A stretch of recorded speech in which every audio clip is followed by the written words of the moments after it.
L'Académie de Guyane, la Direction régionale des affaires culturelles, la collectivité territoriale de Guyane et Réseau Canopé vous présentent des élèves sur les ondes.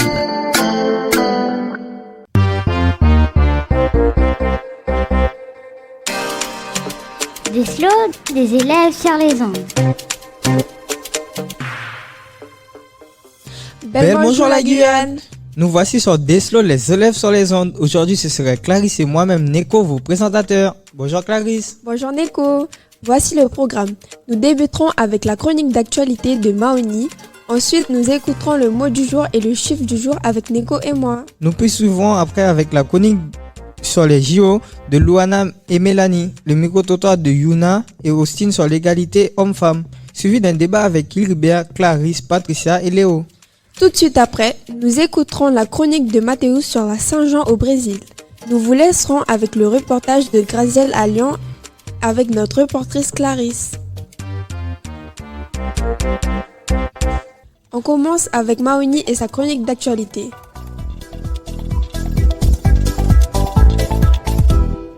Bonjour Maoni. Bonjour à toutes et à tous et je vous souhaite la bienvenue dans cette chronique d'actualité. Voici les informations à retenir pour les jours à venir. Nous allons d'abord nous intéresser à un film, un manga et une série.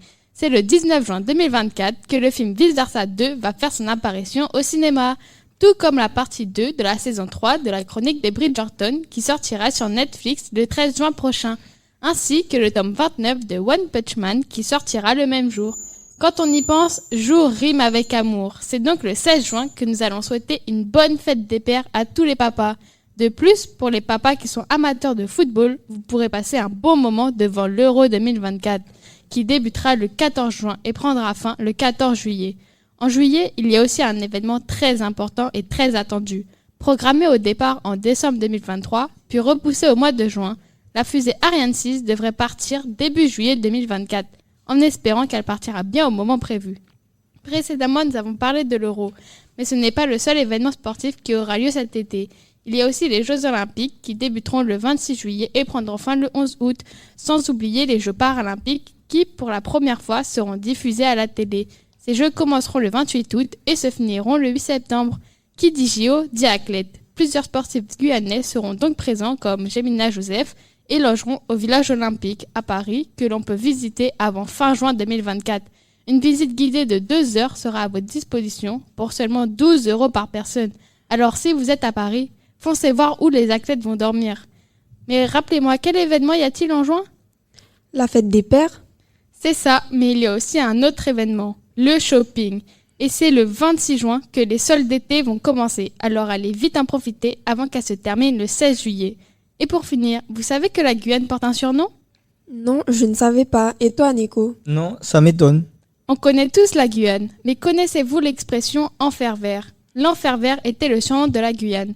Et vous allez me demander pourquoi. Et la réponse est simple.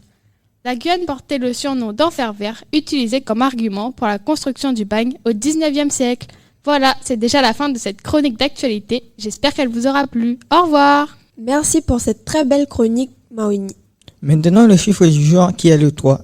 Les 3 festivals les plus attendus par les Guyanais pour cet été 2024. D'abord, il y a la Smile du 6 au 7 juillet qui se déroulera à Kourou avec la présence des deux chanteurs très appréciés, Taïg et Dadju. Le festival Smile a fait le succès l'année dernière en ramenant Joey doit te filer. Avec toi, plus de mourir jamais, jamais, jamais. Moi, t'as le don de venir tout chambouler.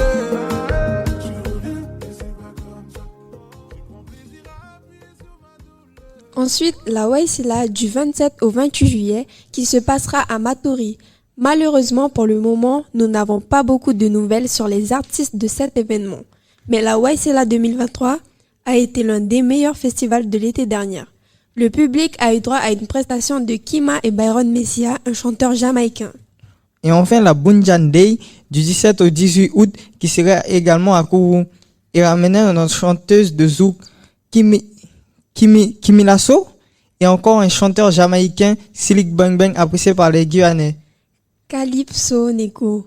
La Boom Jam a triomphé durant l'été 2023 avec la présence de Kalash, un des chanteurs les plus appréciés par les Guyanais, et en ramenant de retour notre chanteuse de zouk guyanaise Fanny G.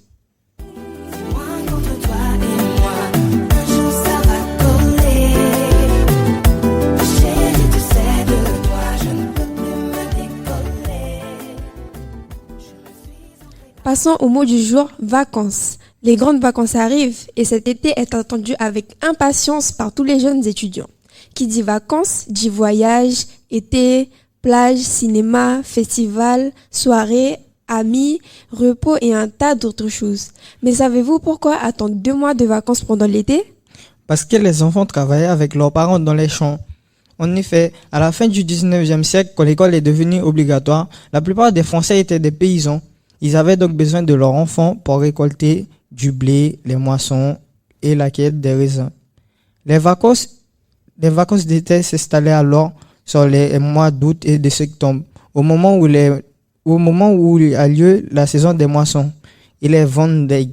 Mais pour les enfants des paysans, ce n'était pas vraiment des vacances. À partir des années 1950, le développement des congés payés a permis à un grand nombre de gens de partir en vacances. Les grandes vacances se sont décalées sur les mois les plus chauds, juillet et août.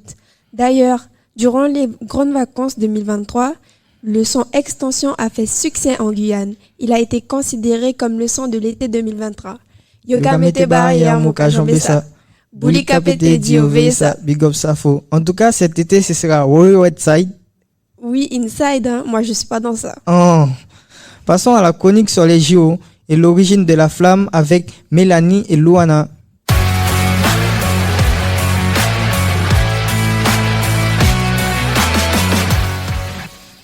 Bonjour Mélanie. Bonjour Neko. Bonjour Luana. Bonjour Clarisse. Vous savez que la flamme des Jeux Olympiques va passer en Guyane? Et oui, elle va passer le 8 juin pour 24 heures pour la première fois de son histoire. Elle va passer dans 8 communes, Akamopi, Saint-Laurent-du-Maroni, Kourou, Rémière-Montjoly, ainsi que Saint-Georges, Macouria, Matoury et Cayenne. On peut dire qu'elle va bien visiter la Guyane. Mais attendez, c'est quoi les JO olympiques? Mais si Neko, tu connais sûrement, c'est le très grand événement sportif. Effectivement Clarisse, c'est un événement sportif international qui a lieu tous les 4 ans dans un pays différent. Cette année, c'est en France. L'événement regroupe des milliers d'athlètes participant à travers différentes compétitions dans des sports d'été ou d'hiver. Mais c'est aussi une tradition qui remonte il y a très longtemps, à l'Antiquité. Les premiers Jeux avaient lieu à Olympie en Grèce, tous les 4 ans. C'était à la fois un festival sportif et religieux, mais seuls les hommes pouvaient y participer. D'ailleurs, à l'époque, les Grecs comptaient le temps en Olympiade. C'était la période de 4 ans qui séparait ces Jeux antiques. Ah oui, d'accord, je comprends mieux. Mais c'est quoi la flamme olympique alors? Cette flamme est allumée lors d'une antique cérémonie à Olympie à l'aide d'un miroir et des rayons du soleil. Et la flamme doit brûler pendant l'entièreté de la période des Jeux Olympiques. Si jamais elle s'éteint, elle doit être allumée qu'à l'aide d'un flambeau allumé en Grèce. Elle va traverser une très grande partie de la France métropolitaine et de l'outre-mer. Elle symbolise alors des valeurs comme la paix, l'unité et la sportivité. Elle sera portée par plusieurs relayeurs importants, dont des athlètes comme Katia Bent ou encore Damien Inglis, un joueur de basket. Oui, il y aura aussi la nageuse Malia Metela, Danis Civil, un pratiquant de breakdance et bien plus encore. Et pour le symbole olympique? Les 5 anneaux du symbole olympique représentent les 5 continents habités dans le monde. Et si on regarde bien, on remarque que les 6 couleurs du symbole ont été choisies en l'honneur du drapeau de chaque nation, qui en contient au moins une. Ceci dit, moi j'ai très envie de tester votre latin, voir si vous avez bien écouté à l'école. La devise des JO est Citius, Altius, Fortius. Mais ça veut dire quoi? Ça veut dire plus vite, plus haut, plus fort. Ah, on voit bien qu'elle a fait latin au collège. Et oui, mais il ne faut pas oublier les valeurs que transmettent ces jeux modernes, tels que le respect, l'amitié et l'excellence. Merci Luana et Mélanie pour cette chronique sur les JO. Avec plaisir. Au revoir.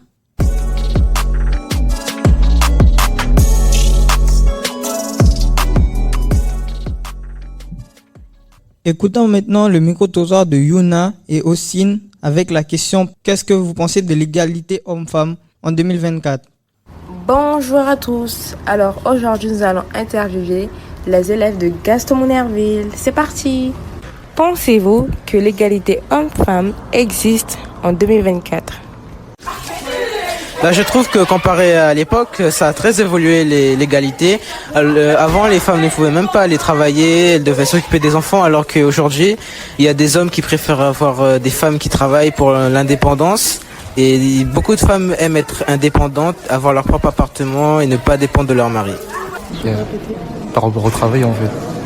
Il y a certaines femmes qui ne peuvent pas faire le même travail que les hommes, donc on peut dire que le salaire. Que penses-tu de l'égalité homme-femme? Alors, je pense que c'est quelque chose d'important parce que sans l'égalité homme-femme, aujourd'hui, il y a beaucoup de femmes qui n'auraient pas pu faire certains métiers ou d'hommes faire certains métiers. Donc, je dirais que c'est quand même quelque chose d'important et qu'on ne peut pas négliger dans 2024. Ah ouais, simple. Ah ouais. Pourquoi? Parce que ça n'existe pas. Les hommes frappent toujours les filles. Il n'y a toujours pas les mêmes règles dans le foot. Tu vois. Voilà. Ah oui, bien sûr, l'égalité existe grâce à notre environnement en Guyane. Toutes les personnes sont, on va dire, égaux. Les femmes ont le droit de travailler. En France, on est plutôt bien dans ce sens-là. Il y a une très grande avancée dans l'égalité homme-femme et il faut en être conscient. Cependant, on n'est pas encore au maximum de ce qu'on peut faire et c'est pour ça qu'il faut continuer à se battre pour les droits et l'égalité. Moi, je pense que c'est plutôt normal, genre à la base. Ça devrait être normalisé parce que... Genre... Mais est-ce que tu penses que ça existe aujourd'hui en 2024 Non, justement. Et pourtant, ça devrait l'être. Mais je pense pas. En tout cas, je vois pas. Je vois pas vraiment. L'égalité homme-femme, à vrai dire, c'est un sujet très vaste. On ne sait pas encore tout à fait au point. Aujourd'hui, il y a toujours des inégalités, même si c'est mieux qu'avant. Si elle existe encore, c'est déjà qu'elle n'est pas assez présente. Donc oui, elle existe. Voilà des réponses contrastées. D'ailleurs, penses-tu qu'il existe des métiers réservés aux hommes et aux femmes? C'est une très bonne question. Nous allons écouter Patricia, Clarisse et Hilbert, notre rédacteur en chef, et Léo qui vont en débattre. Moi, je pense que non, il n'existe pas de métier réservé aux hommes et d'autres femmes parce que les femmes peuvent faire ce que les hommes font et inversement. Moi, je suis pas d'accord. Tu vois, l'homme peut pas être sage-femme. Parce que déjà, dans le nom du métier, il y a le mot femme, tu vois. Et moi, je vais pas laisser ma copine avec un homme. Hein. D'abord, le mot sage-femme, il désigne une personne qui a un savoir sur les femmes et non parce que c'est dédié aux femmes. Donc, ça peut être exercé par un homme ou par une femme. Non. S'ils ont mis ce nom-là, il y a une raison. Et pourquoi tu ne laisserais pas ta copine avec un homme sage-femme? Parce qu'il va voir les parties intimes de ma copine. Tu vois, moi, je veux pas ça. Mais n'importe quoi. Et c'est quoi cet argument? C'est comme un gynéco, c'est son métier, c'est dans un domaine professionnel, il n'y a pas de question de tromperie. Si on te fait une circoncision, par exemple, ça ne te posera pas de problème de montrer tes parties intimes à un médecin homme ou femme. Ah, ça, c'est vrai, c'est vrai. Clarisse, il n'y a rien à voir. Hein. Mais si? Il n'y a rien à voir. Ça, c'est vrai, parce que ça, c'est un autre domaine, tu vois. Bref. En plus, aujourd'hui, une femme a accès à tous les métiers juste en ayant les mêmes diplômes et formations qu'un homme. Non, tu vois, regarde, je vais te donner un exemple. T'as vu, chef de chantier, quelqu'un veut recruter, il va préférer prendre l'homme à la femme, tu vois, parce qu'il est plus costaud et pour apprendre, tu vois, les tâches plus perfectes, tu vois. Ton argument ne tient pas la route. Tu sais que c'est un préjugé, ça. Les gros travaux sont surtout effectués par des machines, hein. Et une femme est aussi capable de conduire un engin de chantier qu'un homme. Ouais, pour une fois, je suis d'accord avec toi, Clarisse. Bébert. Voilà, merci. Bébert, dans la politique, il n'y a pas des métiers réservés aux femmes. Elles ont même le droit de rentrer dans le sous-marin pour travailler, hein. Mais pourquoi elles n'avaient pas le droit? En fait, c'est parce qu'il n'y avait pas d'aménagement spécifique pour isoler les deux sexes. Et que les femmes de sous-mariniers ne voulaient pas que leurs hommes soient isolés avec des femmes dans un lieu confiné. Où t'as vu ce bête-là? Dans un article du Telegram.fr. Moi, si c'est une femme qui conduit un avion, même pas, je monte pas. Au moins, je veux prier pendant tout le trajet. C'est quoi ces mentalités? Mais n'importe quoi. Exactement, Bébert. Mais n'importe quoi. Si elle conduit l'avion, c'est qu'elle a passé son diplôme et qu'elle a les compétences requises pour. Mais c'est comme pas la même chose. Non, c'est comme si je vous dis, une pharmacienne vous donne un médicament. Vous allez pas lui faire confiance. Elle a juste à lire le papier, c'est facile. Même moi, je peux faire ça, tu vois. Ben non. Dans les deux cas, elles ont besoin de connaissances. La pharmacienne est docteur en pharmacie. Elle a des diplômes. Mais par contre, moi, je pense qu'un homme ne peut pas être babysitter. Hein. Il n'est pas assez doux, il n'a pas de patience. Non, c'est pas vrai. T'as vu, j'ai des neveux. Et tu vois, je m'occupe bien d'eux. Ben moi, j'en connais. C'est vraiment pas ça. Qu'est-ce que tu racontes? Il y a certains garçons qui sont bien doux. Hein. Ce que tu dis, c'est un stéréotype de genre. C'est comme si tu dis un grand frère, il peut pas s'occuper de ses petits frères. Bon, j'avoue, la plupart, ils sont incapables, mais tu peux pas tous les mettre dans le même panier. Certains sont capables d'aider leurs petits frères à faire leurs devoirs, les surveiller, leur donner leur douche et tout, hein. Donc ton argument, il tient pas. Au final, il n'y a pas de métier réservé aux hommes ou aux femmes. Mais la société est pleine de préjugés et tant que les mentalités n'auront pas évolué, il y aura toujours des débats. Je vais même répéter toujours, parce que moi, je voulais pas dire ça, mais il y aura toujours des débats. T'as raison, Léo. Au final, il y aura toujours des débats. Bon, bref, je vais pas mettre mon grain de sel dans votre histoire homme-femme. Nous entendons la chronique de Mathéus sur la Saint-Jean, une fête du Brésil qui se passe au Brésil.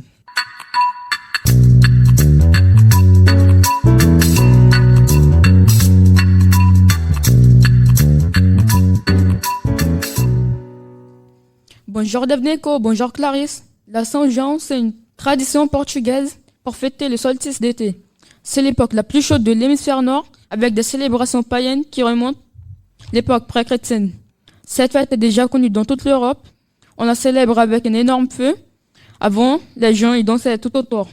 Il y avait 2 raisons pour cette fête. D'abord, c'était pour célébrer l'abondance dans leur prochaine récolte, mais elle était aussi connue pour être une fête un culte de la fertilité. La Saint-Jean était célébrée comme une fête païenne au Portugal jusqu'au Xe siècle.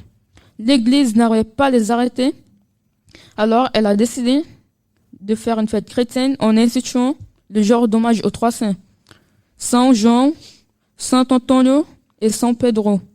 Quand les premiers colons portugais ont débarqué au Brésil, ils ont rapporté cette célébration avec eux, qui s'est transmise dans toute l'Amérique du Sud.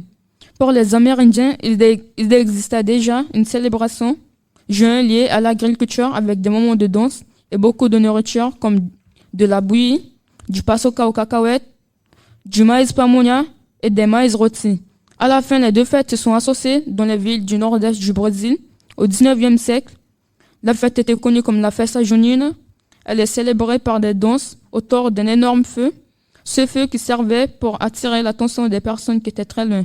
Finalement, aujourd'hui, le but de la festa junina est de célébrer la danse et s'amuser pour passer un bon moment avec les personnes qu'on aime. Merci beaucoup Mathéus pour cette chronique très intéressante. Et toi Clarisse, tu fêtes la Saint-Jean? Quelle question! Bien sûr, comme une telle vraie brésilienne.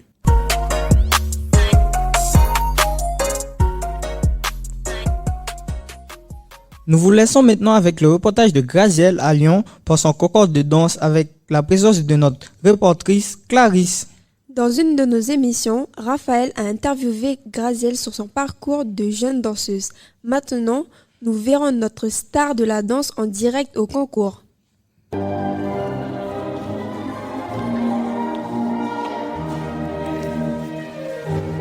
Bonjour à tous, aujourd'hui nous allons parler de l'expérience d'une jeune danseuse, Graziel, âgée de 17 ans, qui après avoir remporté le concours régional en Guyane a eu la chance de participer au concours national à Lyon.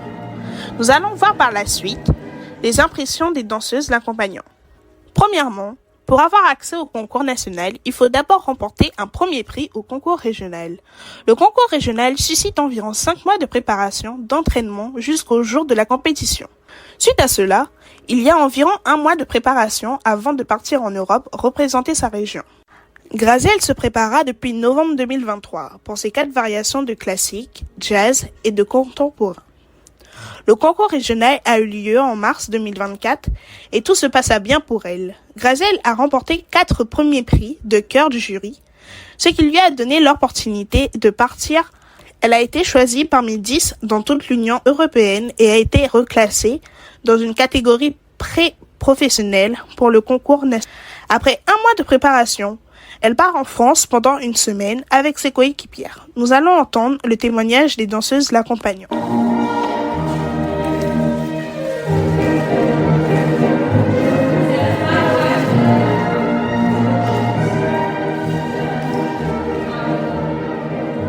Bonjour, je m'appelle Loane de l'Orfulgence.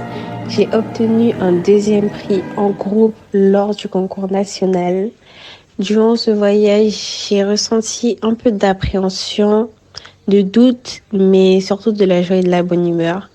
Ce voyage, pour ma part, a été très instructif et j'espère que je ferai mieux l'année prochaine.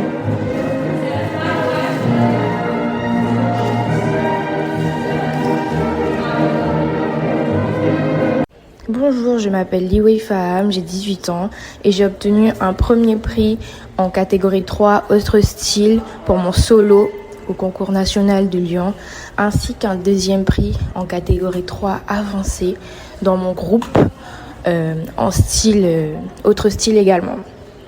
Durant ce voyage, j'ai ressenti beaucoup de joie et j'étais très heureuse d'être présente au national car pour moi, je le fais depuis des années consécutives et de plus en plus, je ressens moins de stress et plus de joie et je m'amuse sur la scène.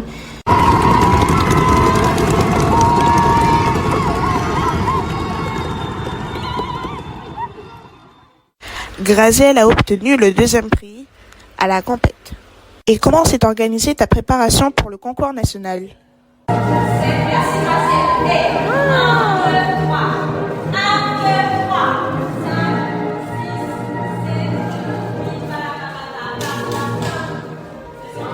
L'organisation s'est plutôt bien passée. Il faut savoir qu'après le concours régional, on a eu environ 1 mois de préparation, niveau physique mais aussi mental, car cela demande beaucoup. Nous avions eu des semaines de repos pour ensuite avoir des répétitions tous les jours, les 2 dernières semaines avant notre départ. Et quelle porte ça t'ouvre pour ton futur?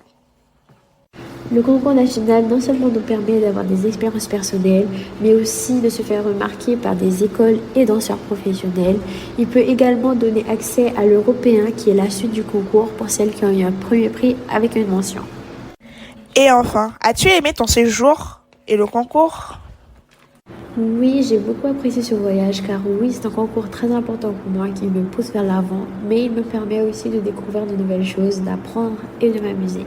Au concours, j'étais plutôt stressée, mais j'avais très hâte de vivre ce moment unique que j'ai l'opportunité de vivre seulement une fois par an.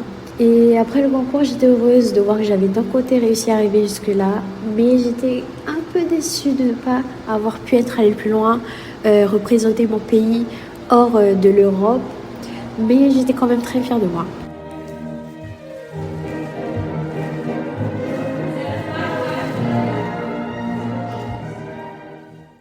Bravo à notre danseuse Graziel.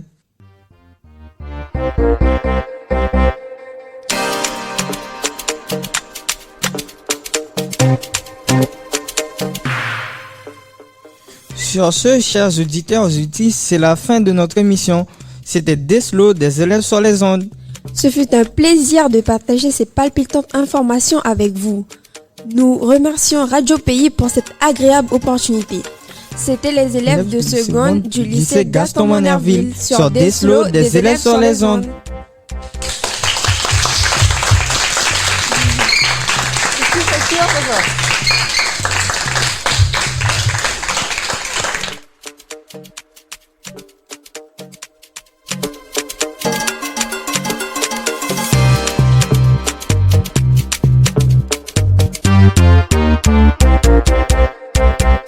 C'était des élèves sur les ondes en partenariat avec l'Académie de Guyane, la Direction régionale des affaires culturelles, la collectivité territoriale de Guyane et Réseau Canopé.